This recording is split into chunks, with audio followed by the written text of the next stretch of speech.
और सीधे आपको जम्मू कश्मीर ही लिए चलते हैं, जहां पर प्रधानमंत्री नरेंद्र मोदी पहुंचे हैं और जिस पल का इंतजार जम्मू कश्मीर के वासी कर रहे थे वो इंतजार आखिरकार पूरा हो गया है। जिस लम्हे का इंतजार देश बरसों से कर रहा था वो आज पूरा हो गया। बरसों से देखा गया सपना भी साकार हो गया है। तो सीधी तस्वीरें आपको दिखा रहे हैं। प्रधानमंत्री ने आज भारत एक्सप्रेस को हरी झंडी दिखाकर घाटी को विकास की रफ्तार दी है।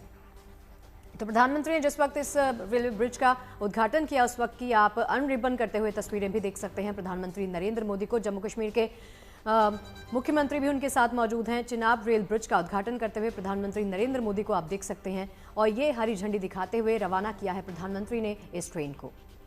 तो तस्वीरें आपके साथ टीवी स्क्रीन पर आप देखिए किस तरह से प्रधानमंत्री नरेंद्र मोदी भारत के झंडे को हाथ में लेकर चलते हुए नजर आ रहे हैं और उन्होंने चिनाब ब्रिज का उद्घाटन किया। उसी के साथ 2 वंदे भारत ट्रेन को उन्होंने हरी झंडी दिखाई जो कटरा से श्रीनगर तक जाएगी। और चिनाब ब्रिज का उद्घाटन प्रधानमंत्री नरेंद्र मोदी ने कर दिया है। जम्मू कश्मीर वासियों को प्रधानमंत्री मोदी की तरफ से एक बड़ी सौगात। और आप देख सकते हैं किस तरह से प्रधानमंत्री मोदी ने वंदे भारत एक्सप्रेस को वो थोड़ी देर में हरी झंडी दिखाएंगे, लेकिन उससे पहले चिनाब ब्रिज पर आप देखिए किस तरह से रेड रिबन को काटते हुए नजर आ रहे हैं और उनके साथ मुख्यमंत्री उमर अब्दुल्ला भी मौजूद हैं। तो बरसों से देखा गया वो सपना आज साकार हुआ जब प्रधानमंत्री मोदी ने चिनाब ब्रिज का उद्घाटन किया। हाथ में तिरंगे को लहराते हुए नजर आ रहे हैं और देखिए जिस पल का इंतजार जम्मू वासियों को, कश्मीर के वासियों को सदियों से था वो सपना साकार हुआ। लोगों को बेसब्री से इस पल का इंतजार था जिस लम्हे का पूरा देश बरसों से इंतजार कर रहा था। वो पल, वो घड़ी आ गई जब प्रधानमंत्री मोदी इस वक्त जम्मू कश्मीर में उन्होंने चिनाब ब्रिज का उद्घाटन किया और 46,000 करोड़ की परियोजना की सौगात उन्होंने इसी के साथ जम्मू कश्मीर वासियों को दे दी। देखिए प्रधानमंत्री का ये दौरा कई मायनों में खास हो जाता है। प्रधानमंत्री नरेंद्र मोदी जम्मू कश्मीर के दौरे पर हैं। इस दौरान उन्होंने जम्मू कश्मीर वासियों को एक बड़ी सौगात दी है। चिनाब रेल ब्रिज का उद्घाटन किया है प्रधानमंत्री नरेंद्र मोदी ने। उस वक्त की तस्वीरें आपको दिखा रहे हैं जिस वक्त प्रधानमंत्री यहां पर पहुंचे। तमाम आला अधिकारी उनके साथ मौजूद रहे। रेल मंत्री अश्विनी वैष्णव भी उनके साथ हैं और साथ ही साथ जम्मू कश्मीर के मुख्यमंत्री को भी आप इन तस्वीरों में देख सकते हैं। अब देखिए इस आधुनिक रेलवे ब्रिज की बात कर लें तो श्रीनगर और कटरा के बीच में देखिए इसके अलावा 2 स्पेशल तौर से डिजाइन की गई वंदे भारत ट्रेनों को भी प्रधानमंत्री नरेंद्र मोदी हरी झंडी दिखाएंगे। और ये ब्रिज जो है ये है दुनिया का सबसे ऊंचा रेलवे आर्च ब्रिज जो चिनाब रेल ब्रिज 272 किलोमीटर लंबे Udhampur Srinagar Baramulla rail link project का एक अहम हिस्सा है और भारत के लिए कहा जा रहा है कि रेलवे के हिसाब से ये गेम चेंजर भी साबित हो सकता है। तो जम्मू कश्मीर के रियासी जिले में बक्कल और कौरी के बीच में करीब 1400 करोड़ की लागत से बना है चिनाब रेल ब्रिज और ये एफिल टावर से 35 मीटर ऊंचा है और देश की राष्ट्रीय राजधानी में मौजूद कुतुब मीनार से करीब 5 गुना ऊंचा इसको बताया जा रहा है। चिनाब पुल को बनाने के लिए साल 2003 में हरी झंडी दिखाई गई थी। सपना आज साकार हुआ है। लगभग 22 साल लग गए हैं इसको पूरा करने में। तो प्रधानमंत्री नरेंद्र मोदी ने यहाँ पर देखिए देशवासियों का सपना साकार किया है। जम्मू कश्मीर को विकास की रफ्तार तो दी ही है, साथ ही कनेक्टिविटी की सौगात भी उन्होंने दी है और साथ ही ये कहा जा रहा है कि बाकी देश को जम्मू कश्मीर से जोड़ने का जो सपना था वो प्रधानमंत्री ने आज यहाँ पर पूरा कर दिया है। तो करीब 46,000 करोड़ रुपए की इन परियोजनाओं में दुनिया का सबसे ऊंचा रेलवे पुल चिनाब ब्रिज, भारत का पहला केबल स्टे रेल ब्रिज अंजी ब्रिज और उधमपुर श्रीनगर बारामूला रेल लिंक परियोजना इसमें शामिल है। प्रधानमंत्री मोदी जम्मू श्रीनगर रेलवे लाइन का उन्होंने उद्घाटन जो है वो करेंगे और जो देश के लिए एक ऐतिहासिक क्षण भी होगा। साथ ही वो माता वैष्णो देवी कटरा से श्रीनगर तक 2 वंदे भारत ट्रेनों को हरी झंडी दिखाएंगे जो इस क्षेत्र में रेलवे कनेक्टिविटी को और मजबूत करेगी। मगर बात करते हैं इस पूरी परियोजना के स्ट्रैटेजिक पहल के बारे में जिससे पाकिस्तान और चीन को टेंशन तो जरूर होगी। दरअसल पूरी बात हिमालयी क्षेत्र पीर पंजाल श्रेणी के इर्द गिर्द है जिसे मोदी का चिनाब चक्रव्यूह कहा जा रहा है। जो यहाँ इस वक्त जम्मू स्टेशन पर चल रहे कामकाज की वजह से भारत ट्रेनें फिलहाल जो वंदे भारत ट्रेनें हैं फिलहाल कटरा से श्रीनगर तक ही चलेंगी, लेकिन सितंबर 2025 में ये ट्रेनें जम्मू से श्रीनगर पूरे रूट पर संचालित होंगी। इस रेल परियोजना में चिनाब ब्रिज और अंजी ब्रिज शामिल है जो मॉडर्न इंजीनियरिंग और डिजाइन का प्रतीक है। चिनाब ब्रिज दुनिया का सबसे ऊंचा रेल ब्रिज कहा जाएगा जो कि भूकंपीय क्षेत्र 5 में मौजूद है। ये ब्रिज 2 पहाड़ों के बीच बना है जहां तेज हवाओं की वजह से विंड टनल फिनोमेना देखा जाता है। इस चुनौती को ध्यान में रखते हुए ब्रिज 260 किलोमीटर प्रति घंटा हवा की स्पीड झेल सकेगा। इस तरह से इस ब्रिज को डिजाइन किया गया है। तो चनाब ब्रिज की आप तस्वीरें देख रहे हैं लगातार और प्रधानमंत्री नरेंद्र मोदी इस वक्त वहां मौजूद हैं। उन्होंने रिबन काटकर चनाब ब्रिज का उद्घाटन किया और रियासी जम्मू कश्मीर से लाइव तस्वीरें आपके टीवी स्क्रीन पर, जहां चनाब रेलवे ब्रिज की सौगात इसी के साथ प्रधानमंत्री नरेंद्र मोदी ने जम्मू वासियों को दी है। देखिए, इस पूरे ब्रिज ट्रैक का मुआयना करते हुए भी प्रधानमंत्री को इन तस्वीरों में आप देख सकते हैं। कामगारों के साथ उन्होंने बातचीत भी की, इंजीनियर्स के साथ मुलाकात भी की और समझा और जाना कि आधुनिक जो मावल जिसको कहा जा रहा है, आर्किटेक्चरल मावल, जिसका जिक्र खुद रेल मंत्री अश्विनी वैष्णव ने अपनी बाइट में किया, जिन्होंने कहा कि कई सारे चैलेंजेस थे, कई सारी चुनौतियां थी, जिनको पार पाते हुए हमारी एक पूरी टीम गठित की गई थी। उस टीम ने ये सपना साकार कर दिया है। तो प्रधानमंत्री नरेंद्र मोदी ने कटरा से श्रीनगर वंदे भारत ट्रेन का उद्घाटन कर कश्मीर को कन्याकुमारी से जोड़ दिया। रेल कनेक्टिविटी बेहतर हुई है और रेल कनेक्टिविटी बेहतर होने के लिहाज से आज का दिन मील का पत्थर जम्मू कश्मीर वासियों के साथ साथ देश के लिए भी साबित हुआ है। देश के इस हिस्से में रेल परिचालन शुरू होने के बाद घाटी के देखिए सीमा से सटे इलाकों में भी विकास तो बढ़ेगा ही। इंटरेस्टिंग ये है कि जम्मू से श्रीनगर के बीच में 12 महीने संपर्क बना रहेगा। भूस्खलन हो, मौसम की वजह से जो दिक्कतें आती थी वो भी नहीं आएंगी। हाईवे कनेक्टिविटी भी बेहतर हो जाएगी। हाईवे प्रभावित होते थे, उस वजह से इस स्थिति में अब आवाजाही जस की तस बनी रहेगी। इससे पहले प्रधानमंत्री मोदी ने दुनिया के सबसे ऊंचे चिनाब ब्रिज को राष्ट्र को समर्पित किया। चिनाब नदी पर 359 मीटर की ऊंचाई पर बना ये दुनिया का सबसे ऊंचा रेलवे ब्रिज है। साथ ही देश के दूसरे सबसे ऊंचे रेलवे ब्रिज अंजी खट का भी उद्घाटन कर राष्ट्र को प्रधानमंत्री ने इसको समर्पित किया है। इन दोनों ब्रिज की मदद से उधमपुर श्रीनगर बारामूला रेलवे लिंक के लक्ष्य को हासिल कर लिया गया है। तो ये रेल परियोजना रणनीतिक तौर पर बेहद अहम है। इससे न सिर्फ स्थानीय लोगों को सुविधा मिलेगी बल्कि देश की सुरक्षा के लिहाज से भी और कनेक्टिविटी भी इससे मजबूत होगी। इसके अलावा आज प्रधानमंत्री राष्ट्रीय राजमार्ग 701 पर रफियाबाद से कुपवाड़ा के चौड़ीकरण और शोपियां बाईपास की आधारशिला भी रखेंगे। कुल मिलाकर प्रधानमंत्री मोदी आज 46,000 करोड़ की परियोजनाओं का लोकार्पण और शिलान्यास करने जा रहे हैं। तो अपने आप में आज का दिन बेहद खास, पूरे जम्मू कश्मीर वासियों के लिए आज का दिन बेहद खास और पूरे भारत के लिए दिन खास है, क्योंकि सदियों बाद आज ये दिन आया है। और आज का दिन जब चिनाब नदी पर बने दुनिया के सबसे ऊंचे पुल का प्रधानमंत्री नरेंद्र मोदी ने उद्घाटन किया। उधमपुर स्थित वायुसेना स्टेशन पर पहुंचने के बाद प्रधानमंत्री चिनाब नदी पर बने पुल का उद्घाटन उन्होंने किया। हेलीकॉप्टर से वो यहां के लिए रवाना हुए और प्रधानमंत्री की यात्रा के लिए मल्टी लेवल सिक्योरिटी की व्यवस्था भी की गई। साथ ही साथ चिनाब पुल का उद्घाटन करने के बाद प्रधानमंत्री मोदी भारत के पहले केबल स्टेड अंजी पुल का भी उद्घाटन करेंगे और 272 किलोमीटर लंबे उधमपुर श्रीनगर बारामूला रेलवे लिंक के पूरा होने के उपलक्ष्य में वंदे भारत ट्रेनों को हरी झंडी भी दिखाएंगे। तो आज का दिन कई मायनों में खास हो जाता है जब जम्मू कश्मीर में प्रधानमंत्री मोदी ने इस वक्त चिनाब नदी के ब्रिज का उद्घाटन किया और अंजी खट ब्रिज की सौगात भी प्रधानमंत्री नरेंद्र मोदी जो हैं वो देने जा रहे हैं। और सबसे ऊंचे रेल ब्रिज का उद्घाटन के बाद आप प्रधानमंत्री मोदी के चेहरे पर ये मुस्कान देख सकते हैं, किस तरह से वो खिलखिलाकर हंस रहे हैं और भारत का झंडा लेके प्रधानमंत्री इस वक्त दिखाई दे रहे हैं। और देखिए, अपडेट ये है कि अंजी ब्रिज की सौगात भी प्रधानमंत्री ने देशवासियों को दे दी है। देखिए, अब इस ब्रिज में जो तमाम दिक्कतें आई उसका जिक्र करना भी यहाँ पर बनता है, क्योंकि खुद रेल मंत्री अश्विनी वैष्णव ने जैसे जिक्र किया कि इंजीनियरिंग का ये आर्किटेक्चर मावल है जिसको हम कह रहे हैं, और टीम्स ने जैसे सपोर्ट किया, टीम्स ने जैसे दिन रात यहाँ पर अथक मेहनत की, उसके बाद ये सपना साकार हुआ है। इस ब्रिज को बनाने में सबसे बड़ा चैलेंज जो रहा वो रहा चिनाब नदी का प्रवाह रोके बिना इसको कैसे तैयार किया जाए, ये सबसे बड़ा चैलेंज था। चिनाब ब्रिज को बनाने के शुरुआती स्टेप्स जो थे उसमें इंजीनियर्स को बेसिक इंफ्रास्ट्रक्चर के प्रोजेक्ट पर काम करने के लिए पैदल या खच्चर से जाना पड़े, ये एक और चैलेंज था। ये ब्रिज 266 किलोमीटर प्रति घंटा की तेज हवाओं और अर्थक्वेक जैसी प्राकृतिक चुनौतियों का सामना करने के लिए पूरी तरह से डिजाइन किया गया है। ऐसी कोई भी अगर परिस्थितियां आती हैं तो ये ब्रिज किसी भी तरह का नुकसान झेलने के लिए पूरी तरह से तैयार है। ये इंजीनियरिंग का एक बेहतरीन और बेमिसाल नमूना है जो भारत की टेक्नोलॉजिकल ताकत को भी दिखाता है। तो हाथ में तिरंगा लेते हुए आगे बढ़ते हुए प्रधानमंत्री नरेंद्र मोदी को आप इन तस्वीरों में देख रहे हैं और प्रधानमंत्री ने आज 46,000 करोड़ की विकास परियोजनाओं की सौगात जम्मू कश्मीर को दी है। तो प्रधानमंत्री नरेंद्र मोदी ने दुनिया के सबसे ऊंचे रेलवे आर्च चनाब ब्रिज का उद्घाटन किया। उपराज्यपाल मनोज सिन्हा, सीएम उमर अब्दुल्ला और रेल मंत्री अश्विनी वैष्णव भी उनके साथ रहे।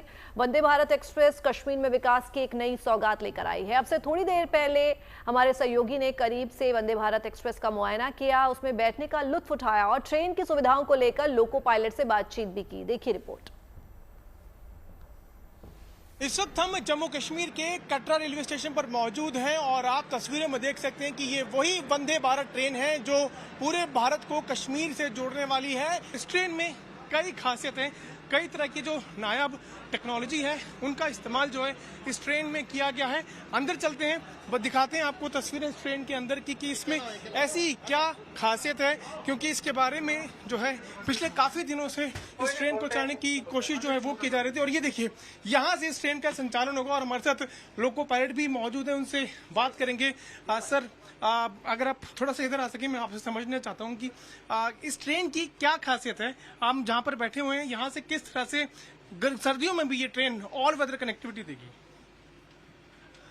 जय माता दी। आदरणीय माननीय हमारे प्रधानमंत्री मोदी जी, आदरणीय रेल मंत्री अश्विनी वैष्णव जी और भारतीय रेलवे के सर्व कर्मचारी, पार्टिकुलरली इंजीनियरिंग, उनकी दिन रात मेहनत का ये नतीजा है कि आज कश्मीर को कन्याकुमारी से जोड़ा जा रहा है, जो सभी के लिए गर्व का दिन है। माता वैष्णो देवी के आशीर्वाद से और ऐसी गाड़ी डिजाइन की गई है जिसमें ईज है, कंफर्ट है, सेंट्रली हीटिंग सिस्टम है, वायरिंग चार्जिंग के लिए अच्छी है। हर मौसम को ध्यान में रख के ये गाड़ी डिजाइन की गई है। आपने बताया कि इसमें कई सारी ऐसी सुविधाएं हैं जो ऑल वेदर कनेक्टिविटी देगी, यानी कि अगर ठंड भी होगी तो बर्फ जो है उसको काट कर ट्रेन आगे बढ़ जाएगी। जी जी, हर कोई भी परेशानी जो आगे आ सकती है सभी उनको परेशानियों को ध्यान में रख के उनका हल किया गया है। सभी सुविधाओं से इस गाड़ी को, इस ट्रैक को लैस किया गया है। BLT ट्रैक बनाया गया है, ब्लास्टलेस ट्रेन, और कोई परेशानी नहीं आएगी। इसके लिए हम सभी भारतवासी और पूरे विश्व को एक मैसेज दे रहे हैं कि भारत विकसित देशों की श्रेणी में आ चुका है। चनाब रेलवे ब्रिज से जब ये ट्रेन गुजरेगी तो वो कैसा अनुभव लोगों को होगा? बहुत ही मनोरम विहंगम दृश्य पेश होता है, एंजॉय करते हैं, रिलैक्स फील करते हैं लोग। किस तरह के हीटिंग एलिमेंट्स हैं वो, कि अगर ठंड भी होती है, बर्फ भी पड़ती है, तो फिर आगे जो शीशा है वो आपको उसको रास्ता देखने में कोई दिक्कत ना हो? वो सेंट्रलाइज हीटिंग सिस्टम इसमें रहता है जी। तो यानी कि अगर बर्फ भी पड़ेगी तो फिर सामने का विजन जो है क्लियर रहेगा, क्लियर रहेगा। डिफ्रोस्टिंग में हम मदद होगी उससे। हर चीज, हर परेशानी को ध्यान में रख के हर सुविधा प्रोवाइड की गई है गाड़ी। जी, तो आप देख सकते हैं कैसे यहाँ पर सभी सुविधाओं से लैस ये ट्रेन है। ये हाई ऑल्टीट्यूड पर चलने वाली वंदे भारत ट्रेन है जो कल से इसका जो है परिचालन जो है वो शुरू हो जाएगा। आगे चलकर हम आपको तस्वीर में दिखाएं कि देखिए यहाँ पर जो है हीटिंग एलिमेंट्स जो है वो वंदे भारत का जो आगे का हिस्सा है, जो ट्रेन जो मिरर है, जो आगे का, जहाँ से लोको पायलट सामने का रास्ता देखते हैं उसके ठीक सामने आप देखिए यहाँ पर हीटिंग एलिमेंट्स जो है वो भी लगाए गए हैं कि अगर जरूरत पड़े तो सामने अगर बर्फ गिरती है, जिससे अगर व्यू ऑब्स्ट्रक्ट होता है, अगर देखने में कोई दिक्कत होती है तो उसको साफ किया जा सके। यानी कि 12 महीने चाहे कोई भी मौसम हो, किसी भी तरह का मौसम हो, उस मौसम पर जो है उस मौसम में ये ट्रेन आराम से हाई ऑल्टीट्यूड में भी चल सकती है। ये ट्रेन कहीं ना कहीं कई सपनों को पूरा करने वाली है। 2 दशकों से देखा गया सपना, चनाब रेलवे ब्रिज से होते हुए ट्रेन जब हवा में गोते लगाकर कश्मीर की वादियों में पहुंचेगी तो उसका दृश्य ही अलग होगा। और तैयारियां पूरी कर ली गई है। किसानों को, जम्मू कश्मीर के किसानों को इससे फायदा होगा, जो शैक्षिक संस्थानें हैं उनको फायदा होगा, साथ ही साथ ऑल वेदर कनेक्टिविटी की वजह से टूरिज्म में भी जो है बूस्ट होने की पूरी संभावनाएं हैं। तो जैसा कि हमारे सहयोगी ने बताया कि दशकों से देखा हुआ सपना आज आखिरकार साकार हो गया है और कश्मीर को देश के बाकी हिस्से से जोड़ने वाली पहली वंदे भारत एक्सप्रेस ट्रेन की सौगात भी आज जम्मू कश्मीर को मिली है। हम आपको बताते हैं कि इस ट्रेन से जुड़ी खास बातें आखिर क्या क्या हैं वो समझिए। सबसे बड़ी खास बात तो यही है कि जम्मू कश्मीर में एक साथ 2 जोड़ी वंदे भारत ट्रेनें चलने जा रही हैं। इन ट्रेनों से कटरा और श्रीनगर के बीच सफर 3.5 घंटे में पूरा हो जाएगा।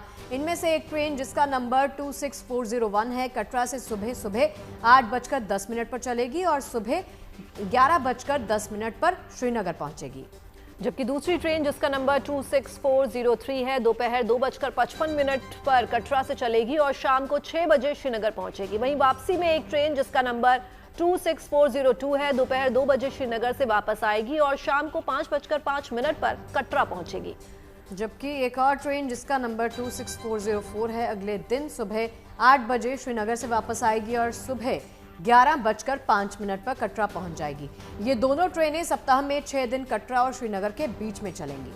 ट्रेन नंबर 26401 और 26402 मंगलवार को नहीं चलेंगी, जबकि ट्रेन नंबर 26403 और 26404 बुधवार को नहीं चलेंगी। इन ट्रेन में 2 ट्रैवल क्लास हैं। इनमें चेयर कार का किराया 715 रुपए होगा और एक्सक्लूसिविटी क्लास का किराया, एग्जीक्यूटिव क्लास का किराया 1320 रुपए है। इन ट्रेनों से करीब 10 घंटे का सफर 3.5 घंटे में पूरा हो जाएगा। और देखिए, कटरा और श्रीनगर के बीच में सड़क मार्ग से सफर में करीब 10 घंटे लगते हैं। बर्फबारी के दौरान सड़क मार्ग से सफर रुक जाता है, लेकिन ट्रेनें शुरू होने पर सफर नहीं रुकेगा।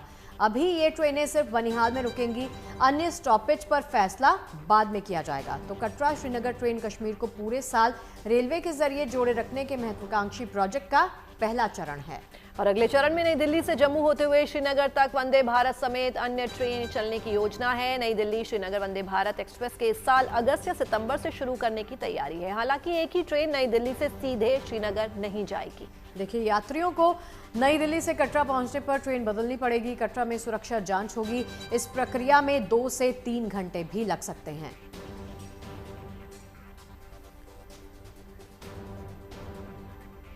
और आइए अब आपको दिखाते हैं कि चिनाब ब्रिज की आखिर खासियत क्या है, वो आपको समझाते हैं इन ग्राफिक्स के जरिए। समझिए। तो दुनिया का सबसे ऊंचा रेलवे पुल इसको कहा जा रहा है। एफिल टावर से ये 35 मीटर ऊंचा है।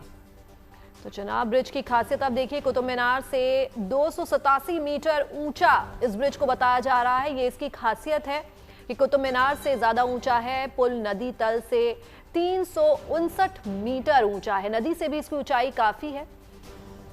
और इसके अलावा ब्रिज का आर्क जो है वो 467 मीटर लंबा है। चिनाब ब्रिज की खासियत क्या है वो आपको बता रहे हैं इन ग्राफिक्स के जरिए। उधमपुर श्रीनगर बारामूला रेलवे लिंक का अहम हिस्सा इसको भी माना जा रहा है। तो 266 किलोमीटर प्रति घंटे की हवा के सामने ये सक्षम रहेगा और 8 तीव्रता के भूकंप में भी ये ब्रिज नहीं हिलने वाला। यानी किसी भी तरह की आपदा से निपटने के लिए ब्रिज पूरी तरह से तैयार है। 1486 करोड़ से इस पुल का निर्माण किया गया है। और इसके अलावा अब से 3 घंटे में कटरा से श्रीनगर की यात्रा जो है वो पूरी कर ली जाएगी।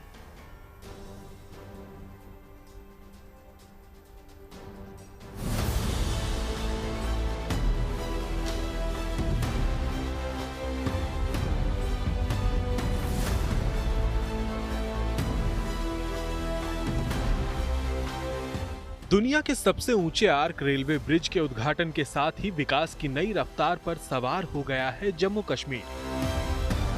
देश को मिली चिनाब ब्रिज की सौगात ने घाटी में सुरक्षा के साथ साथ कनेक्टिविटी की एक नई इबारत लिखी है, जो कश्मीर को कन्याकुमारी से जोड़ेगी। ऑपरेशन सिंदूर के बाद पहली बार जम्मू कश्मीर के ऐतिहासिक दौरे पर पहुंचे प्रधानमंत्री नरेंद्र मोदी यहां करीब 46,000 करोड़ की परियोजनाओं को राष्ट्र को समर्पित करेंगे। इनमें सबसे अहम है चिनाब नदी पर बना दुनिया का सबसे ऊंचा रेल आर्क ब्रिज। कश्मीर को देश के बाकी हिस्सों से जोड़ने वाला चिनाब नदी पर बना ये ब्रिज बेहतरीन इंजीनियरिंग, उम्दा प्लानिंग और विकास के दृढ़ संकल्प की मिसाल है, जिसने भारतीय रेल का नाम बुलंदियों पर पहुंचा दिया है। दुनिया में आज तक इतनी ऊंचाई पर रेल ब्रिज कहीं नहीं बनाया गया है। ये पुल कितना विशाल है इसका अंदाजा इसी बात से लगाया जा सकता है कि इसकी ऊंचाई एफिल टावर से 35 मीटर ज्यादा है। पुल की लंबाई 1.3 किलोमीटर है। नदी के तल से ये 359 मीटर की ऊंचाई पर बना है। ये रिक्टर स्केल पर 8 तीव्रता का भूकंप झेल सकता है। ये पुल 260 किलोमीटर प्रति घंटा की रफ्तार से चलने वाली हवा को आसानी से सह सकता है। इसके निर्माण में करीब 30,000 मीट्रिक टन स्टील का इस्तेमाल हुआ है। इसे बनाने में करीब 1500 करोड़ की लागत आई है। चिनाब का ब्रिज एक बहुत बड़ा टेक्निकल मार्वेल है। इसको बनाने में कई तरह की चैलेंजेस थे, उन चैलेंजेस को फेस करके बनाया गया।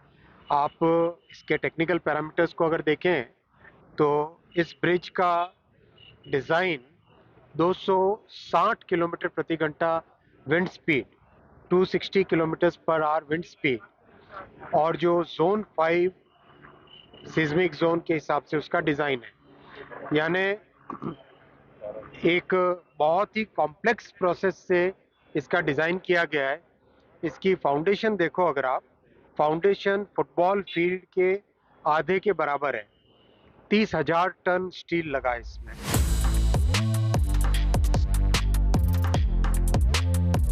इस ब्रिज का निर्माण उधमपुर श्रीनगर बारामूला रेल लिंक परियोजना के तहत किया गया है। खास बात यह है कि यह ब्रिज आर्क डिजाइन में है, जिसमें ब्रिज के दोनों सिरे जमीन पर हैं, जबकि बीच के पूरे हिस्से में कोई पिलर नहीं है। इसे 120 वर्षों के लिए डिजाइन किया गया है, यानी ये पुल 1 सदी से ज्यादा वक्त तक रेलवे और देश की जनता की सेवा करता रहेगा। हर मौसम में कश्मीर घाटी को देश के दूसरे हिस्सों से जोड़ने के मकसद से साल 2003 में सरकार ने इस रेलवे ब्रिज को बनाने का फैसला लिया था। 2009 तक इस ब्रिज को बनकर तैयार होना था, लेकिन ऐसा हो नहीं पाया। इस रेलवे ब्रिज को तैयार करने में करीब 22 साल का समय लगा। रेलवे ने इस पुल का निर्माण साल 2003 में शुरू किया था।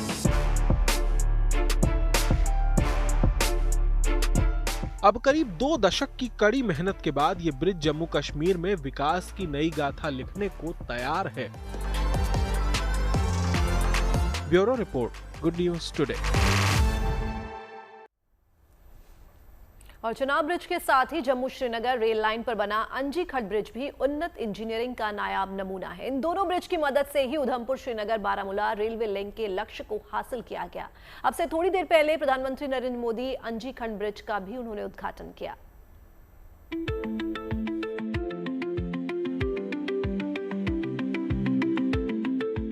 जम्मू कश्मीर को चिनाब ब्रिज के बाद मिली विकास की दूसरी सौगात है अंजी खट ब्रिज। इंजीनियरों के हुनर और हौसले की तस्वीर है अंजी खट ब्रिज।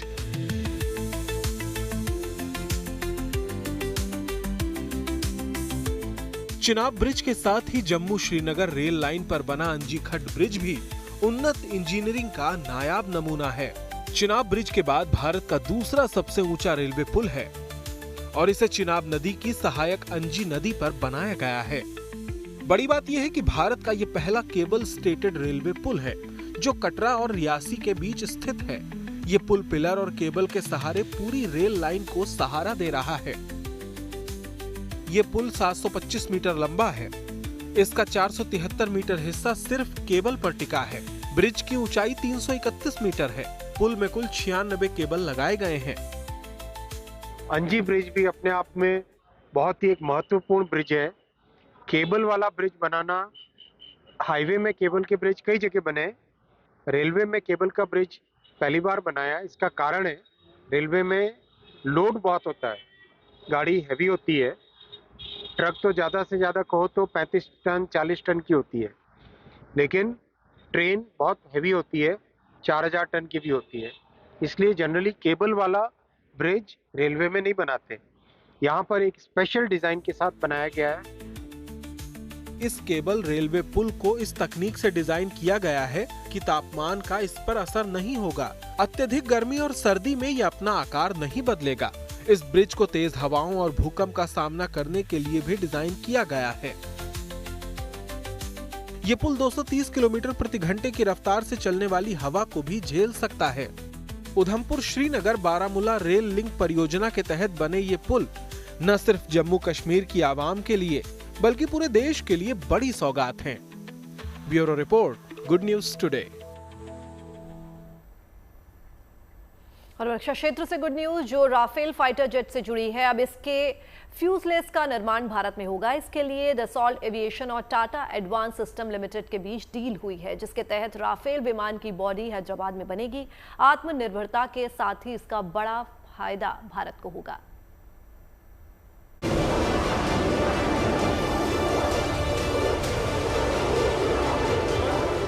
आसमान का बाहुबल,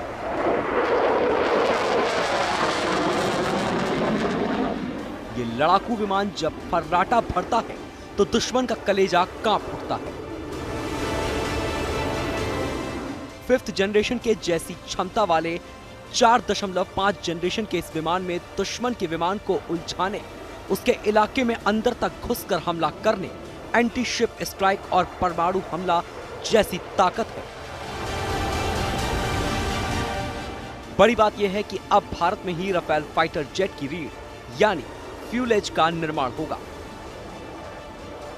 इसके लिए रफेल फाइटर जेट बनाने वाली कंपनी डसॉल्ट एविएशन ने भारत की टाटा ग्रुप के साथ बड़ी डील की है। इस एग्रीमेंट के तहत अब रफेल फाइटर जेट का फ्यूलेज यानी विमान की बॉडी भारत में बनाई जाएगी।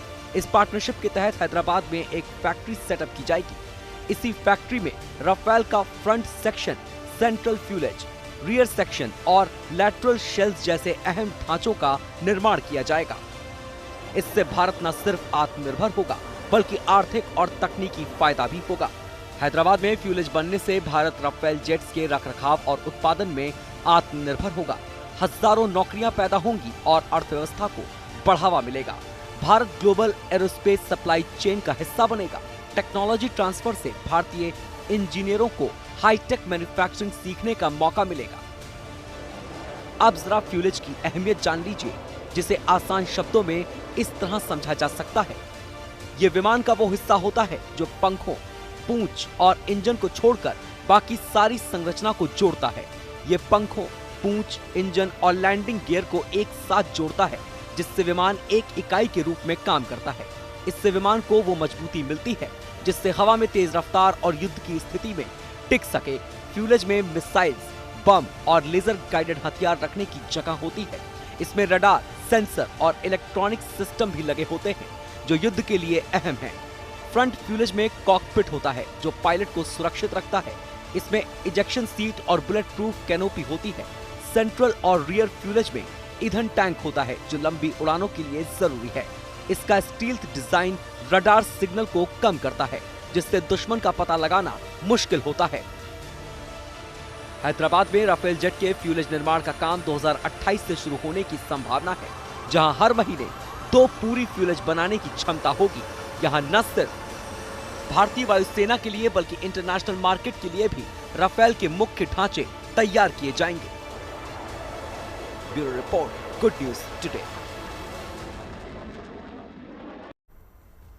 रिजर्व बैंक ऑफ इंडिया ने ग्राहकों को बड़ी राहत दी है। एमपीसी की बैठक में आरबीआई ने लगातार तीसरी बार रेपो रेट में कटौती की है। इस बार ये कटौती 50 बेसिस पॉइंट्स की गई है। अब रेपो रेट 6% से घटकर 5.50% पर आ गया है, जिससे लोन धारकों की ईएमआई में कमी तो आई है। उदाहरण के तौर पर समझा जाए तो 5 लाख रुपए तक के लोन अमाउंट की ईएमआई पर हर महीने करीब 200 रुपए की बचत होगी। अगर आपका लोन 30 लाख रुपए का है तो 20 सालों के लिए है तो आपकी महीने की ईएमआई पर 922 रुपए की बचत होगी। इसी तरह अगर आपका लोन अमाउंट 50 लाख रुपए तक का है तो उस पर ईएमआई में करीब 1537 रुपए की बचत होगी। 70 लाख रुपए की ईएमआई पर अब 2152 रुपए की आपको बचत होगी। हालांकि ये आंकड़े 20 साल के लोन अवधि पर 7.9% ब्याज के मुताबिक हैं। ब्याज दर और लोन अवधि बढ़ने पर आंकड़ों में थोड़ा सा बदलाव भी हो सकता है। गुजरात का गीर एशियाई शेरों के लिए पूरी दुनिया में मशहूर है। गीर से आए शेर का एक वीडियो इन दिनों सोशल मीडिया पर खूब शेयर किया जा रहा है। इस वीडियो में शेर आम के बगीचे में बेफिक्र होकर चहलकदमी करता दिख रहा है। गीर में रिहायशी इलाकों में शेरों का दिखना आम बात है, लेकिन आम के बगीचे में शेर की मौजूदगी सोशल मीडिया पर चर्चा का विषय बनी हुई है। तो अब देखिए किस तरह से आम के बगीचे में शेर बड़े ही बेफिक्री के साथ चहलकदमी करता नजर आ रहा है और सोशल मीडिया पर इस वीडियो को लोग बेहद पसंद कर रहे हैं।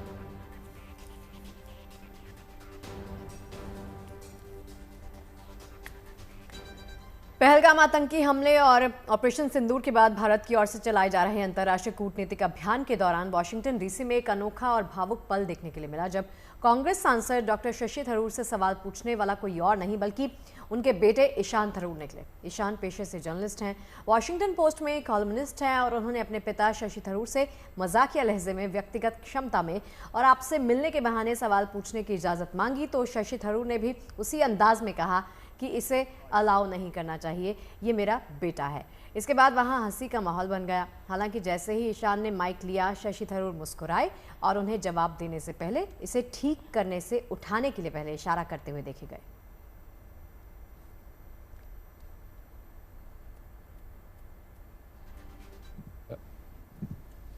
That shouldn't be allowed. This is my son.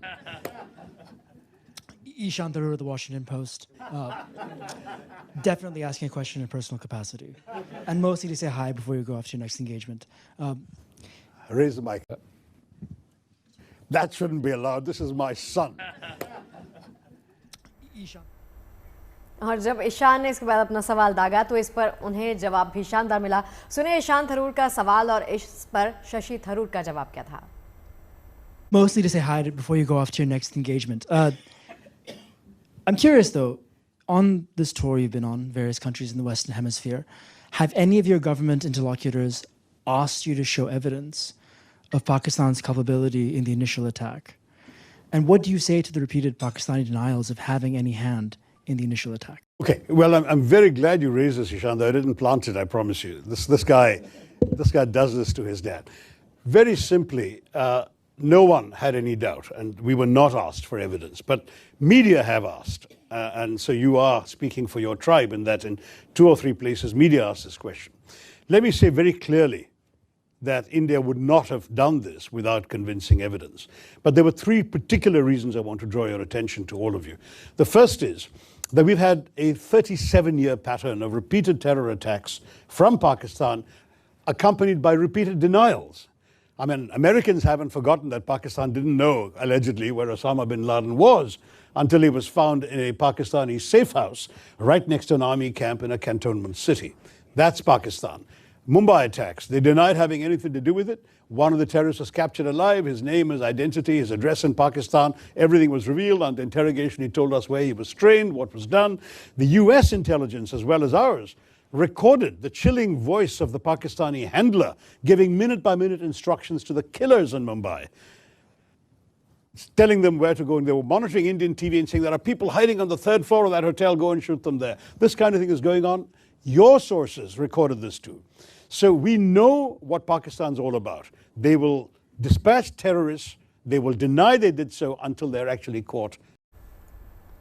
और चलिए बात मौसम की कर लेते हैं, जिसका मिजाज किसी को समझ नहीं आ रहा। देश का एक हिस्सा पानी से लबालब है, पूर्वोत्तर के राज्य पानी से तरबतर हैं, सड़कों पर नाव चल रही हैं, लोगों को अपने घरों से निकलकर सुरक्षित ठिकानों की तरफ जाना पड़ रहा है।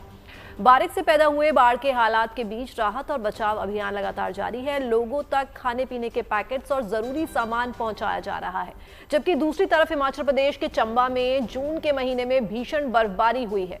जून में बर्फबारी की खबर सुनकर कई लोग हैरान हैं, क्योंकि अमूमन जून में ऐसा बिल्कुल नहीं होता।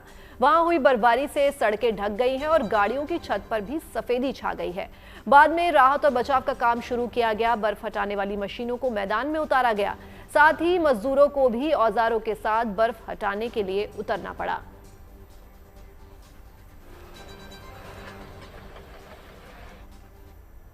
जून के महीने में मैदानों में लू के थपेड़ों से लोगों का सामना होता है, जबकि पहाड़ों पर बादल छाए रहते हैं। लेकिन इस बार का मौसम थोड़ा अलग है। मैदानों में लू के थपेड़े नहीं हैं, मगर पहाड़ों पर बर्फबारी है। हिमाचल प्रदेश के चंबा की तस्वीर है, जहां इतनी बर्फबारी हुई कि घूमने पहुंचे सैलानियों की गाड़ियां फंस गई। बर्फ की मोटी चादर से कारें ढकी नजर आई। बाद में मदद के लिए पहुंची टीम ने लोगों को सुरक्षित बाहर निकाला।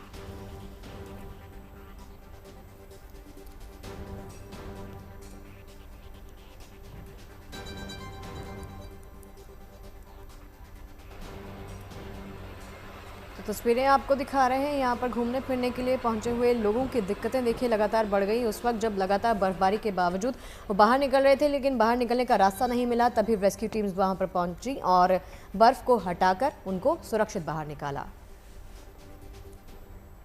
और बर्फबारी के बाद सैलानियों की खबर मिलते ही प्रशासन हरकत में आया। तुरंत पुलिस और प्रशासन ने बर्फ हटाने वाली गाड़ियों के साथ कई मजदूरों को मौके पर भेजा। फिर शुरू हुआ राहत और बचाव अभियान। बर्फ काटने वाली गाड़ियों ने तेजी से बर्फ को किनारे लगाया और मजदूरों ने लोगों के बाहर निकलने का रास्ता बनाया। इस तरह सूझबूझ से सैलानियों को सुरक्षित वहां से बाहर निकाल लिया गया।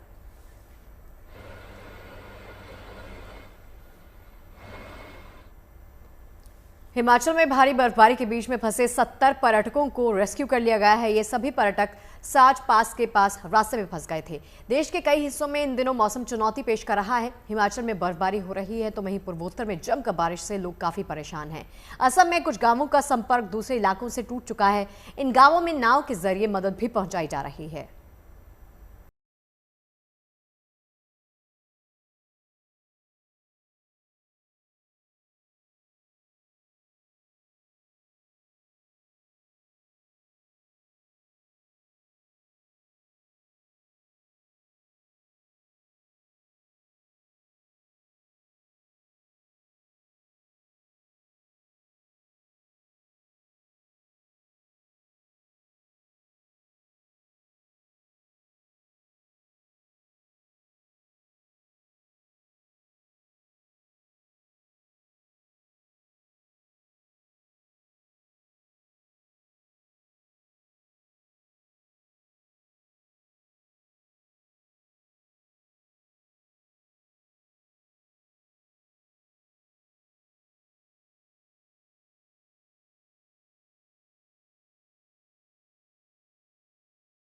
गाड़ी फंसी थी, उसके चक्कर में हम भी फंस गए, 4 गाड़ियां फंस गई हमारी।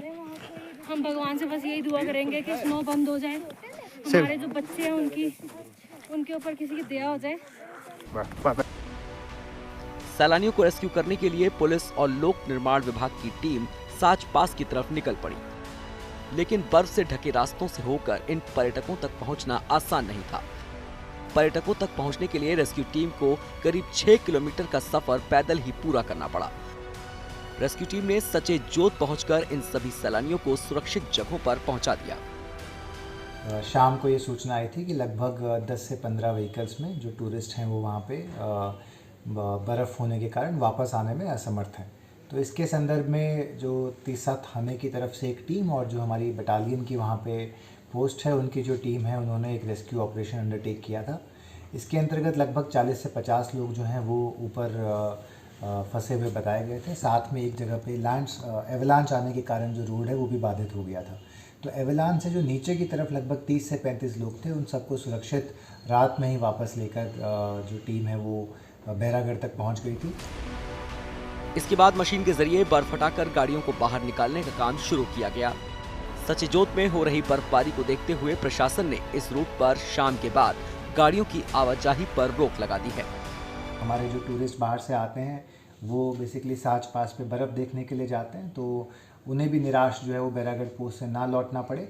एट द सेम टाइम किसी भी प्रकार की अनहोनी जो है वो वहाँ पे ना हो, क्योंकि रोड जो है वो खुल चुका था एंड सडनली मौसम ख़राब होने के कारण अच्छी मात्रा में वहाँ पे बर्फ़ गिरी, उसी के कारण थोड़े वहाँ पे इश्यूज़ आए। तो एक बार जब रोड क्लियर हो जाएगा तो वी विल स्टार्ट दिस। बाकी साथ में हम आज से ये कोशिश करेंगे कि शाम के बाद जो यात्री हैं उनको ऊपर ना भेजा जाए, खासकर 3 साढ़े 3 बजे के बाद, क्योंकि जैसे जैसे रात बढ़ती जाती है, शाम बढ़ती जाती है, तो साच का जो वेदर है वो बड़ा विम्सिकल सा है। सडनली कई बार वहाँ पे बदल जाता है, चेंज हो जाता है। पिछले कुछ हफ्तों से पूरे देश में मौसम एक पहेली बन गया है। कहीं बर्फबारी हो रही है तो कहीं बेतहाशा बारिश से लोग परेशान हैं। पूर्वोत्तर के तमाम राज्य इन दिनों बारिश की वजह से पानी पानी हो गए हैं। असम के बाराखला के गांवों में पानी भर गया है। कुछ गांवों का संपर्क दूसरे इलाकों से पूरी तरह कट चुका है। नाव के जरिए इन गांवों तक मदद पहुंचाई जा रही है। अभी आप देखें, अभी कुछ देरी से हम लोग अभी नाव में अभी जा रहे हैं कि तपांग मंडल में जाने के लिए वहाँ कोई दूसरा जरिया नहीं है नाव छोड़ के, कि रोड में पूरा पानी हो गया। पिछला 2-4 दिन का बारिश, जब भारी बारिश हुआ, उस बारिश में काफ़ी सारा पानी हुआ और इतना ज़्यादा बारिश, ये रिकॉर्डेड बारिश हुआ इस बार, जिसके कारण हमारा यहाँ जो बराक नदी है, बराक नदी भी पूरा ओवरफ्लो हो गया। बारिश की वजह से जिन लोगों के घरों को नुकसान पहुंचा है उन्हें सुरक्षित जगहों पर ले जाया गया है। अब प्रशासन के साथ साथ आम लोगों को जलस्तर के नीचे आने का इंतजार है ताकि असम के इस इलाके में जिंदगी दोबारा पटरी पर लौट सके। सिलचर से दिलीप कुमार सिंह के साथ चंबा से विशाल आनंद, गुड न्यूज टुडे।